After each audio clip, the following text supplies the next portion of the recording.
எல்லோருக்கும் வணக்கம். இது உங்கள் study with Darshan YouTube channel. நம்ம இந்த வீடியோவில் ஆகஸ்ட் 13ஆம் தேதிக்கான கரண்ட் அஃபேர் பார்க்க போகிறோம். ஸோ கரண்ட் அஃபேர்ஸ் பார்க்கலாம். முதல் கேள்வி, 2024ஆம் ஆண்டுக்கான கீரா விருது யாருக்கு அறிவிக்கப்பட்டுள்ளது? ஆன்சர் நாஞ்சில் நாடன். ஸோ பார்த்தீங்கன்னா இப்போ கீரா விருது, கீரா அப்படின்னா கி ராஜநாராயணன், இவர் தான் வந்து கரிசல் இலக்கியத்துடைய முன்னோடி அப்படின்னு சொல்லிட்டு அழைக்கப்படுறாரு. ஸோ இந்த கி ராஜநாராயணன் அவர்களுடைய நினைவாக தான் இந்த கீரா விருது வந்து ஒவ்வொரு வருஷமும் வழங்கப்பட்டு வருது. இந்த வருஷம் இந்த விருது வந்து நாஞ்சில் நாடன் அவர்களுக்கு அறிவிக்கப்பட்டிருக்கு. ஸோ கீரா விருது, கி ராஜநாராயணன், அதை தான் வந்து கீரா அப்படின்னு சொல்லிட்டு ஷார்ட்டாக சொல்லி கீரா விருது அப்படின்னு சொல்றாங்க. ஸோ இந்த விருது பார்த்தீங்கன்னா ஒவ்வொரு வருஷமும் வந்து கி ராஜநாராயணன் அவர்களுடைய நினைவாக சிறந்த படைப்பாளிகளுக்கு வந்து வழங்கப்பட்டு வருது. ஸோ இந்த வருஷம் வந்து நாஞ்சில் நாடன் அவர்களுக்கு அறிவிக்கப்பட்டிருக்கு. இந்த கீரா விருதை ஒவ்வொரு வருஷமும் எந்த அமைப்பு வழங்கிட்டு வருது அப்படின்னு கேட்டிங்கன்னா விஜய வாசகர் வட்டம், அதாவது கோவை விஜயா பதிப்பகத்துடைய விஜயா வாசகர் வட்டம் தான் ஒவ்வொரு வருஷமும் வழங்கிட்டு வராங்க சிறந்த படைப்பாளிகளுக்கு. ஸோ மேலும் பார்த்தீங்கன்னா இந்த கீரா விருது பெறவங்களுக்கு வந்து 5 லட்சம் பரிசு தொகை வழங்கப்படுது. அதை வந்து சக்தி மசாலா நிறுவனம் வழங்கிட்டு வருது.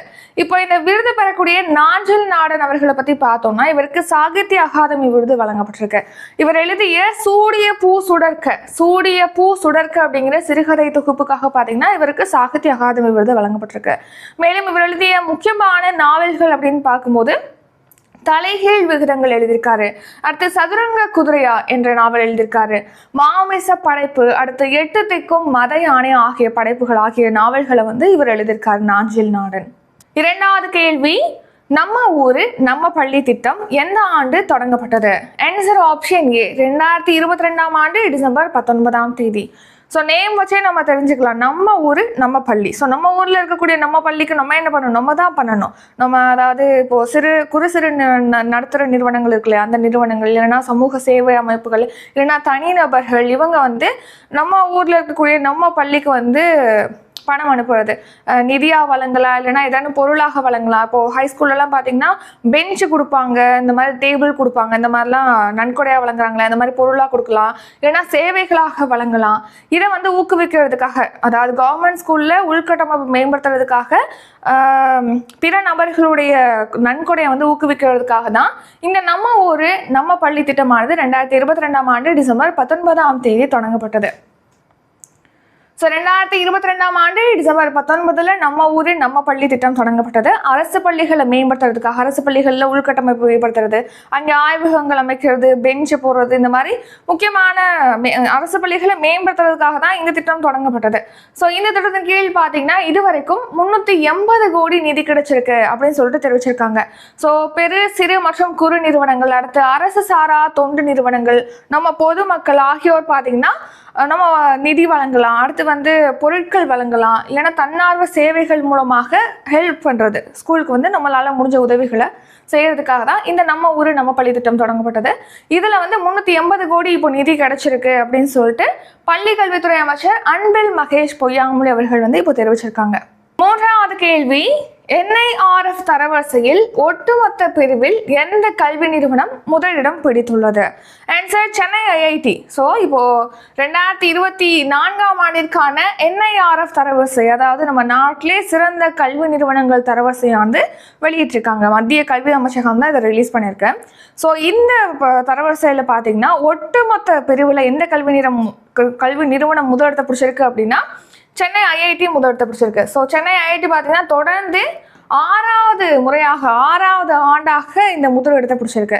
ஸோ இந்த வருஷம் வெளியிடப்பட்டது பார்த்தீங்கன்னா 9வது எடிஷன். இந்த NIRF தரவரிசை வந்து இப்போ 9வது ஆண்டாக வெளியிட்டிருக்காங்க. அதில் ஒட்டுமொத்த பிரிவில் தொடர்ந்து 6வது ஆண்டாக சென்னை IIT முதலிடத்தை பிடிச்சிருக்கு. NIRF அப்படின்னா தேசிய அளவிலான சிறந்த உயர்கல்வி நிறுவனங்களுக்கான தரவரிசை. ஸோ அதாவது national institutional ranking frame work அப்படிங்கிறதா NIRF அப்படிங்கிறதுல ஃபுல் ஃபார்ம். இதை வந்து மத்திய கல்வி அமைச்சகம் தான் வெளியிட்டிருக்கு. ஸோ முக்கியமாக பார்த்தீங்கன்னா கல்வி நிறுவனங்கள் வந்து அவங்களுடைய தரத்தை வந்து மேம்படுத்துறதுக்காக, ஒரு ஆரோக்கியமான போட்டியை வந்து கல்வி நிறுவனங்கள்ட்ட ஏற்படுத்துறதுக்காக தான் இந்த தரவரிசை வெளியிடப்பட்டு வருது. ஸோ பார்த்தீங்கன்னா கல்வி கற்பிக்கிறது, கல்வி கற்றல் வாய்ப்புகள், ஆராய்ச்சி, இவற்றின் அடிப்படையில் தான் இந்த தரவரிசையை வந்து ரிலீஸ் பண்ணுறாங்க மத்திய கல்வி அமைச்சகம். ஸோ இதில் ஒட்டுமொத்த பிரிவில் சென்னை IIT வந்து தொடர்ந்து 6வது ஆண்டாக முதலிடத்தை பிடிச்சிருக்கு. ரெண்டாவது இடத்த பிடித்த நிறுவனம் எது, கல்வி நிறுவனம் எது அப்படின்னா ஐஏஎஸ்சி பெங்களூர், அதாவது இந்தியன் இன்ஸ்டிடியூட் ஆஃப் சயின்ஸ் அப்படிங்கிறது தான் இது. ஸோ ஐஏஎஸ்சி பெங்களூர் வந்து ரெண்டாவது இடத்த பிடிச்சிருக்கு. அடுத்து தேர்ட் பிளேஸ் வந்து மும்பை ஐஐடி, அடுத்து ஃபோர்த் பிளேஸ் தில்லி ஐஐடி, ஐந்தாவது இடத்துல கான்பூர் ஐஐடி இருக்குது, ஆறாவது இடத்துல காரக்பூர் ஐஐடி இருக்குது. ஸோ இது இப்போ பார்த்தது வந்து ஒட்டுமொத்த பிரிவு, எல்லா பிரிவும் சேர்த்து முதல், ரெண்டாம் இடம், மூன்றாம் இடம் பார்த்தோம். ஸோ அதில் சென்னை அண்ணா பல்கலைக்கழகம் பார்த்தீங்கன்னா 20வது இடத்த பிடிச்சிருக்கு. அடுத்து சிறந்த பல்கலைக்கழகங்கள், பெஸ்ட் யூனிவர்சிட்டி, சிறந்த பல்கலைக்கழகங்கள் தரவரிசையில் பார்த்தீங்கன்னா ஐஐஎஸ்சி பெங்களூர் வந்து முதல் இடத்த பிடிச்சிருக்கு. தில்லி ஜவஹர்லால் நேரு பல்கலைக்கழகம் வந்து 2வது இடத்த பிடிச்சிருக்கு. அடுத்து ஜாமியா மில்லியா இஸ்லாமிய பல்கலைக்கழகம் 3வது இடத்த பிடிச்சிருக்கு. சென்னை அண்ணா பல்கலைக்கழகம் இதில் வந்து 13வது இடத்த பிடிச்சிருக்கு சிறந்த பல்கலைக்கழகங்கள் தரவரிசையில். அடுத்து 4வது கேள்வி, NIRF தரவரிசையில் புதிதாக அறிமுகப்படுத்தப்பட்டுள்ள சிறந்த பல்கலைக்கழகங்கள் பட்டியலில் முதலிடம் பிடித்த பல்கலைக்கழகம் எது? ஆன்சர் ஆப்ஷன் ஏ, அண்ணா பல்கலைக்கழகம். ஸோ சென்னை அண்ணா பல்கலைக்கழகம் தான் புதிதாக அறிமுகப்படுத்தப்பட்ட பல்கலைக்கழகங்களில் சிறந்த பல்கலைக்கழகமாக முதலிடத்தை பிடிச்சிருக்கு இந்த NIRF ரேங்கிங்கில். ஸோ பார்த்தீங்கன்னா ஒவ்வொரு பிரிவுகளுக்குள்ள இப்போ நம்ம சிறந்த கல்லூரி பார்த்தோம், அடுத்து மருத்துவ கல்லூரிகள், ஆராய்ச்சி கல்லூரிகள், இந்த மாதிரி ஒவ்வொரு கேட்டகரி இருக்குது. அதில் வந்து புதிதாக அறிமுகப்படுத்தப்பட்ட சிறந்த பல்கலைக்கழகங்கள் தரவரிசையில் சென்னை அண்ணா யூனிவர்சிட்டி வந்து முதலிடத்தை பிடிச்சிருக்கு. அடுத்து ஜாதவ்பூர் பல்கலைக்கழகம் வந்து 2வது இடத்தை பிடிச்சிருக்கு. அடுத்து மகாராஷ்டிரா மாநிலத்தில் புனேயில் இருக்கக்கூடிய சாவித்ரிபாய் புலே புனே பல்கலைக்கழகம் பார்த்தீங்கன்னா 3வது இடத்தை பிடிச்சிருக்கு. அடுத்து இன்னும் சில கேட்டகரிஸ் பார்க்கலாம். சிறந்த கல்லூரிகளுக்கான தரவரிசை, சிறந்த காலேஜஸ்க்கான தரவரிசையில் பார்த்தீங்கன்னா தில்லி ஹிந்து கல்லூரி வந்து முதலிடத்தை பிடிச்சிருக்கு. மிராண்டா ஹவுஸ் கல்லூரி வந்து 2வது இடம், செயின்ட் ஸ்டீஃபன்ஸ் கல்லூரி வந்து 3வது இடத்தை பிடிச்சிருக்கு. இது வந்து பெஸ்ட் காலேஜஸ். நெக்ஸ்ட் சிறந்த பொறியியல் கல்லூரி, அதாவது பெஸ்ட் இன்ஜினியரிங் காலேஜஸ். இந்த NIRF ரேங்கிங்கில் சிறந்த பொறியியல் கல்லூரி தரவரிசையில் பார்த்தீங்கன்னா சென்னை ஐஐடி முதலிடத்தை பிடிச்சிருக்கு, தில்லி ஐஐடி 2வது இடம், மும்பை ஐஐடி 3வது இடம். அடுத்து பார்த்தீங்கன்னா ஆராய்ச்சி நிறுவனங்கள். ஸோ சிறந்த ஆராய்ச்சி நிறுவனங்கள் தரவரிசையில் பார்த்தீங்கன்னா பெங்களூர் ஐஐஎஸ்சி முதலிடத்தை பிடிச்சிருக்கு, சென்னை ஐஐடி 2வது இடம், தில்லி ஐஐடி 3வது இடம். அடுத்து பார்த்தீங்கன்னா மருத்துவம், சிறந்த medical college, best medical colleges பட்டியலில் பார்த்தீங்கன்னா தரவரிசையில் வந்து தில்லி எய்ம்ஸ் வந்து முதலிடத்தை பிடிச்சிருக்கு. சண்டிகர் முதுநிலை மருத்துவ கல்லூரி மற்றும் ஆராய்ச்சி நிறுவனம் வந்து 2வது இடத்தை பிடிச்சிருக்கு. அடுத்து வேலூர் CMC, அதாவது கிறிஸ்தவ மருத்துவ கல்லூரி பார்த்தீங்கன்னா 3வது இடத்தை பிடிச்சிருக்கு. ஸோ ஒவ்வொரு கேட்டகரி பார்த்தாச்சு. 5வது கேள்வி, கியூடெங்கா என்பது கீழ்கண்ட எந்த நோய்க்கான தடுப்பூசி? Answer option B, dengue. So பார்த்தீங்கன்னா டெங்கு நோய்க்கான தடுப்பூசி தான் இந்த கியூடெங்கா அப்படிங்கிறது. கியூடெங்கா அப்படிங்கிற தடுப்பூசி வந்து ஜப்பான் நாட்டுடைய ஒரு நிறுவனம் தான் தயாரிச்சிருக்கு. சமீபத்தில் பார்த்தீங்கன்னா இந்த தடுப்பூசிக்கு வந்து உலக சுகாதார நிறுவனம், அதாவது WHO, வேர்ல்டு ஹெல்த் ஆர்கனைசேஷன் வந்து ஒப்புதல் அளிச்சிருக்கு. இப்போ இந்த வருஷம் மே மாதம் பார்த்தீங்கன்னா இந்த கியூடெங்கா அப்படிங்கிற தடுப்பூசிக்கு வந்து உலக சுகாதார அமைப்பு வந்து ஒப்புதல் வழங்கியிருக்காங்க. இந்த கியூடெங்கா தடுப்பூசி அப்படிங்கிறது பார்த்தீங்கன்னா டெங்கு பாதிப்பு குறைக்கிறதுல 50% மேலே பலன் அளிக்குது அப்படின்னு சொல்லிட்டு சமீபத்திய ஆய்வறிக்கையில் தெரிவிச்சிருக்காங்க. ஸோ இந்த தடுப்பூசி பார்த்தீங்கன்னா கியூடெங்கா அப்படின்னு அழைக்கப்படுது. மேலும் பார்த்தீங்கன்னா அது DAK003 அப்படின்னும் அழைக்கப்படுது. ஸோ இந்த கியூடெங்கா அப்படிங்கிற தடுப்பூசியை எந்த நிறுவனம் தயாரிச்சிருக்கு அப்படின்னா ஜப்பானில் இருக்கக்கூடிய டகேதா மருத்துவ நிறுவனம், ஜப்பான் நாட்டின் டகேதா மருத்துவ நிறுவனம் தான் இந்த கியூடெங்கா அப்படிங்கிற தடுப்பூசியை வந்து தயாரிச்சிருக்கு. ஸோ இந்த கியூடெங்கா தடுப்பூசி பார்த்தீங்கன்னா டெங்கு நோயாளிகளுக்கு, அதாவது டெங்கை வந்து தடுப்பதில் இது 50% மேலே பலனளிக்குதுன்னு சொல்லிட்டு தெரிவிச்சிருக்காங்க. நோயாளிகளுக்கு பார்த்தீங்கன்னா டெங்குலேருந்து நீண்ட கால பாதுகாப்பு வழங்குறதுனால தான் இதை வந்து இந்த வருஷம் மே மாதம் உலக சுகாதார அமைப்பு வந்து இந்த தடுப்பூசிக்கு ஒப்புதல் அளிச்சிருக்கு. 6வது கேள்வி, சமீபத்தில் எத்தனை நகராட்சிகள் மாநகராட்சிகளாக தரம் உயர்த்தப்பட்டுள்ளது? ஆன்சர் 4. ஸோ நம்ம இது ஏற்கனவே பார்த்துருப்போம். லாஸ்ட் இயர் வந்து மசோதா தாக்கல் செஞ்சுருப்பாங்க, ஒரு 4 நகராட்சிகளில் மாநகராட்சிகளாக தரம் உயர்த்தணும்னு சொல்லிட்டு மசோதா தாக்கல் செஞ்சுருந்தாங்க. ஸோ அதை எடுத்து பார்த்தீங்கன்னா இந்த 4 நகராட்சிகளை வந்து மாநகராட்சியாக தரம் உயர்த்துறதுக்கு வந்து ஒரு சில அளவீடுகள் வந்து தடையாக இருந்தது. மக்கள் தொகையை அடுத்து வருமானங்கிறது வந்து தடையாக இருந்தது. இவ்வளோ வருமானம் இருக்கணும், இவ்வளோ மக்கள் தொகை இருக்கணும் அப்படின்னு சொல்லிட்டு இருக்கு மாநகராட்சி அப்படின்னா. ஸோ இது வந்து இந்த அளவீடுகள் வந்து தடையாக இருந்ததுனால சமீபத்தில் ஒரு மசோதா கொண்டு வந்தாங்க. இந்த அளவீடுகள்லாம் நம்ம கன்சிடர் பண்ணாமல் இது மாநகராட்சியாக தரம் உயர்த்தணும் அப்படிங்கிற வகையில் ஒரு மசோதா கொண்டு வந்தாங்க. அதுக்கு சமீபத்தில் ஆளுநர் அவர்கள் ஒப்புதல் அளிச்சிருந்தாங்க அப்படின்னு நம்ம பார்த்துருப்போம். ஸோ அதை எடுத்து பார்த்தீங்கன்னா பார்த்தீங்கன்னா இப்போ அந்த 4 நகராட்சிகளை மாநகராட்சிகளாக தரம் உயர்த்தி இப்போ அரசாணை பிறப்பிக்கப்பட்டிருக்கு. ஸோ அந்த புதிய மாநகராட்சிகள், அந்த 4 புதிய மாநகராட்சிகள் என்னென்ன அப்படின்னு பார்த்தோம்னா, ஃபர்ஸ்ட் வந்து திருவண்ணாமலை, அடுத்து நாமக்கல், புதுக்கோட்டை, காரைக்குடி. திருவண்ணாமலை, நாமக்கல், புதுக்கோட்டை, காரைக்குடி இந்த 4 நகராட்சிகள் தான் இப்போ மாநகராட்சிகளாக தரம் உயர்த்தப்பட்டிருக்கு. ஸோ ஏற்கனவே பார்த்தீங்கன்னா தமிழ்நாட்டில் 21 மாநகராட்சிகள் இருந்தது. இப்போ இந்த 4ஓட சேர்ந்து 25ஆக அதிகரிச்சிருக்கு. மாநகராட்சிகளோட எண்ணிக்கை தமிழகத்தில் 25ஆக உயர்ந்திருக்கு. அதை அடுத்து பார்த்தீங்கன்னா ஏற்கனவே பேரூராட்சிகளாக இருந்த 3 பேரூராட்சிகள் பார்த்தீங்கன்னா இப்போ நகராட்சிகளாக தரம் உயர்த்தப்பட்டிருக்கு.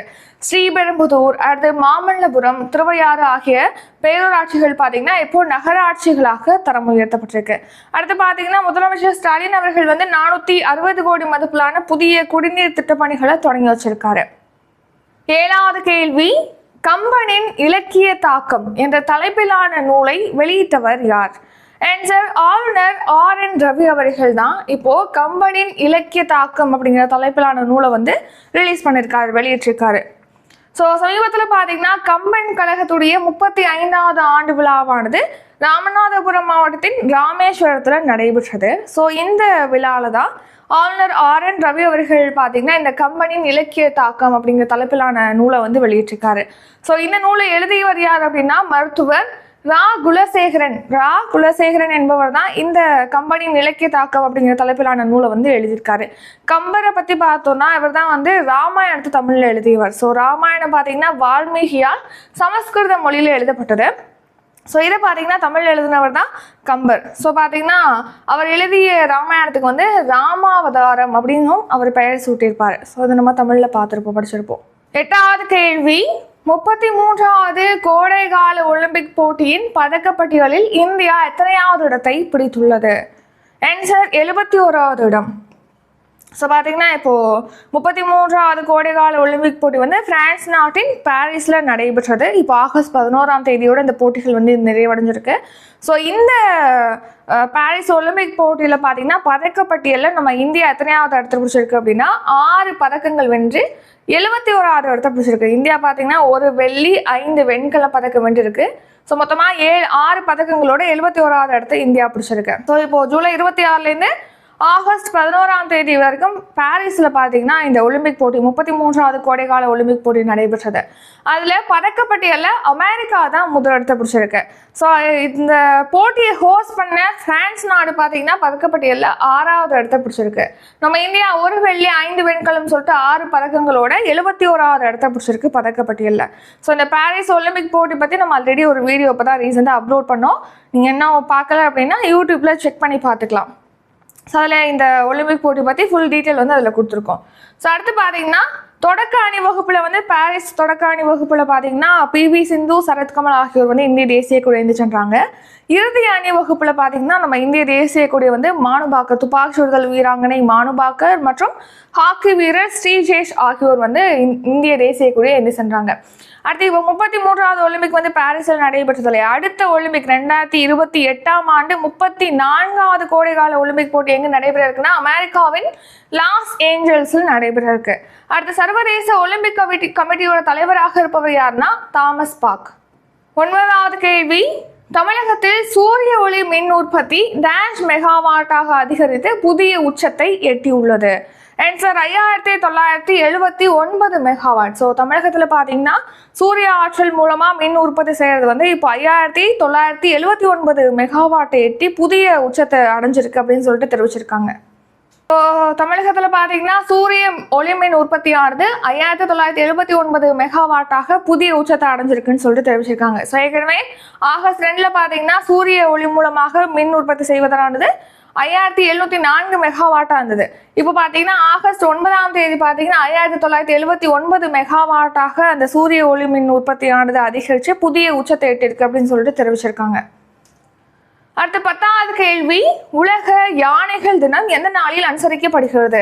ஆன்சர் ஆகஸ்ட் 12ஆம் தேதி. ஸோ யானைகளை பாதுகாக்குது, அதனுடைய வாழ்விடங்களை பாதுகாக்கும் வகையில் தான் ஆகஸ்ட் 12ஆம் தேதி உலக யானைகள் தினமானது அனுசரிக்கப்படுகிறது. ஸோ வேர்ல்ட் எலிஃபென்ட் டே, உலக யானைகள் தினம். இது ஆகஸ்ட் 12ஆம் தேதி அனுசரிக்கப்படுது. இப்போ உங்களுக்கு ஒரு கொஸ்டின். இப்போ நம்ம ரீசெண்டாக தான் கொஞ்ச நாளைக்கு முன்னாடி தான் பார்த்துருப்போம், தமிழகத்தில் யானைகள், ஒருங்கிணைந்த யானைகள் கணக்கெடுப்பு நடத்திருப்பாங்க. அதில் நம்ம தமிழகத்தில் எத்தனை யானைகள் இருக்குது அப்படின்னு சொல்லிட்டு தெரிவிச்சிருக்காங்க. இதுக்கான ஆன்சரை வந்து நீங்கள் கமெண்ட் பண்ணுங்கள். ஸோ இப்போது இந்த வருஷம் இந்த உலக யானைகள் தினத்திற்கான தீம், கருப்பொருள் என்ன அப்படின்னு கேட்டிங்கன்னா, personifying prehistory beauty, theological relevance and environmental importance அப்படிங்கிறத இந்த வருஷம் தீம். Personifying prehistoric beauty, theological relevance and environmental importance அப்படிங்கிறத இந்த வருஷம் இந்த யானைகள் தினத்திற்கான கருப்பொருள். இந்த யானைகள் தினம் ஃபஸ்ட்டு எப்போ அனுசரிக்கப்பட்டது, கொண்டாடப்பட்டதுன்னா 2012ஆம் ஆண்டு. அடுத்து பார்த்தீங்கன்னா ரீசெண்டாக தான் பார்த்துருப்போம், ஆகஸ்ட் 10ஆம் தேதி வந்து உலக சிங்க தினமானது கொண்டாடப்பட்டது. நெக்ஸ்ட் வந்து ஷார்ட் நியூஸ் பார்க்கலாம். ஸோ பார்த்தீங்கன்னா இப்போது தொற்றா நோய்களை தடுக்கிறதுக்காக வந்து சிகிச்சை அளிக்கிறதுக்காக, தொற்றா நோயால் பாதிக்கப்பட்டவங்களுக்கு வீடுகளுக்கே சென்று சிகிச்சை அளிப்பதற்காக மக்களை தேடி மருத்துவம் திட்டம் செயல்படுத்தப்படுது. இந்த திட்டம் 2021ஆம் ஆண்டு ஆகஸ்ட் மாதம் தொடங்கப்பட்டது. ஸோ இந்த திட்டத்துக்கு பார்த்தீங்கன்னா 566 கோடி ஒதுக்கீடு செய்யப்பட்டிருக்கு. தமிழகத்தில் பார்த்தீங்கன்னா இந்த மாதிரி சுகாதார கட்டமைப்பை மேம்படுத்துவதற்காக 1138 கோடி செலவு செய்யப்பட்டு வருவதாக மக்கள் நல்வாழ்வுத்துறை அமைச்சர் மா சுப்பிரமணியன் அவர்கள் வந்து தெரிவிச்சிருக்காங்க. அடுத்து பார்த்தீங்கன்னா புதுச்சேரியில் வந்து பட்ஜெட் தாக்கல் செஞ்சுருக்காங்க. அதில் பார்த்தீங்கன்னா புதுச்சேரியில் வந்து அனைத்து தரப்பு சேர்ந்தவங்களும் பயன்பெற வகையில் 5 லட்சம் மதிப்புள்ள புதிய காப்பீட்டு திட்டம் செயல்படுத்தப்படும் அப்படின்னு சொல்லிட்டு தெரிவிச்சிருக்காங்க. ஸோ புதுச்சேரியோட முதலமைச்சர் என் ரங்கசாமி அவர்கள் தான் இதை வந்து அறிவிச்சிருக்காங்க. நெக்ஸ்ட் ரிவிஷன் பார்க்கலாம். ரிவிஷன் பார்க்கறதுக்கு முன்னாடி இப்போது group 2 and 2A whole test batch பார்த்தீங்கன்னா வர ஆகஸ்ட் 16ஆம் தேதி ஸ்டார்ட் ஆகுது. ஃபீஸ் வந்து 300 ரூபி. அதில் Tamil revision, history, polity revision, economy revision, இந்த மாதிரி சயின்ஸ், மேக்ஸ் எல்லாத்துக்குமே ரிவிஷன் டெஸ்ட் வந்து அதில் கண்டக்ட் பண்ணுவோம். 3 ஃபுல் ரிவிஷன் டெஸ்ட் இருக்கும். ஸோ இதில் ஜாயின் பண்ணலாம். ஃபீஸ் 300. டிஸ்கிரிப்ஷனில் இருக்கக்கூடிய ஜிபே, ஃபோன்பே, பேடிஎம், யூபே நம்பருக்கு பே பண்ணிட்டு டிஸ்கிரிப்ஷனில் இருக்கக்கூடிய வாட்ஸ்அப் நம்பருக்கு ஸ்க்ரீன்ஷாட் எடுத்து அனுப்புனீங்கன்னா உங்களை அந்த பேட்சில் ஆட் பண்ணிடுவோம். இந்த பேட்ச் பற்றி வேறு ஏதாவது டீட்டெயில் வேணும் அப்படின்னா காண்டாக்ட் நம்பருக்கு கால் பண்ணி அல்லது வாட்ஸ்அப்பில் டெக்ஸ்ட் பண்ணியோ கேட்கலாம். அடுத்து பார்த்தீங்கன்னா அடுத்த 1 இயர் சப்ஸ்கிரிப்ஷன் ஸ்டார்ட் ஆகுது. 1 இயர் சப்ஸ்கிரிப்ஷன்னா உங்களுக்கு இந்த 1 இயர்க்குள்ளே current affairs, daily PDF, monthly PDF, weekly test, monthly test வந்து கண்டக்ட் பண்ணுவோம். இது பார்த்தீங்கன்னா இப்போது இந்த வருஷம் செப்டம்பர் 1லேருந்து அடுத்த வருஷம் ஆகஸ்ட் 31ஆம் தேதி வரைக்கும் இந்த 1 இயர் வேலிட்டிக்கு வந்து உங்களுக்கு அவைலபிளாக இருக்குது. ஜாயின் பண்ணலான்னா 600. ஸோ அப்கமிங் எக்ஸாமுக்கு படிக்கிறவங்க ஜாயின் பண்ணிக்கலாம் இந்த பேட்சில். ஸோ அதை பற்றி டீட்டெயில் வேணாலும் காண்டாக்ட் பண்ணி கேட்கலாம். ஸோ இப்போது ஸ்டார்ட் பண்ணலாம் ரிவிஷன். முதல் கேள்வி, 2024ஆம் ஆண்டுக்கான கீரா விருது யாருக்கு அறிவிக்கப்பட்டுள்ளது? ஆன்சர் நாஞ்சில் நாடன். இரண்டாவது கேள்வி, நம்ம ஊரே நம்ம பள்ளி திட்டம் எந்த ஆண்டு தொடங்கப்பட்டது? ஆன்சர் 2022ஆம் ஆண்டு டிசம்பர் 19ஆம் தேதி. மூன்றாவது கேள்வி, NIRF தரவரிசையில் ஒட்டுமொத்த பிரிவில் எந்த கல்வி நிறுவனம் முதலிடம் பிடித்துள்ளது? Answer Chennai IIT. நான்காவது கேள்வி, NIRF தரவரிசையில் புதிதாக அறிமுகப்படுத்தப்பட்டுள்ள சிறந்த பல்கலைக்கழகங்கள் பட்டியலில் முதலிடம் பிடித்த பல்கலைக்கழகம் எது? ஆன்சர் அண்ணா பல்கலைக்கழகம். ஐந்தாவது கேள்வி, கியூடெங்கா என்பது கீழ்கண்ட எந்த நோய்க்கான தடுப்பூசி? Answer dengue. ஆறாவது கேள்வி, சமீபத்தில் எத்தனை நகராட்சிகள் மாநகராட்சிகளாக தரம் உயர்த்தப்பட்டுள்ளது? Answer option A 4. ஏழாவது கேள்வி, கம்பனின் இலக்கிய தாக்கம் என்ற தலைப்பிலான நூலை வெளியிட்டவர் யார்?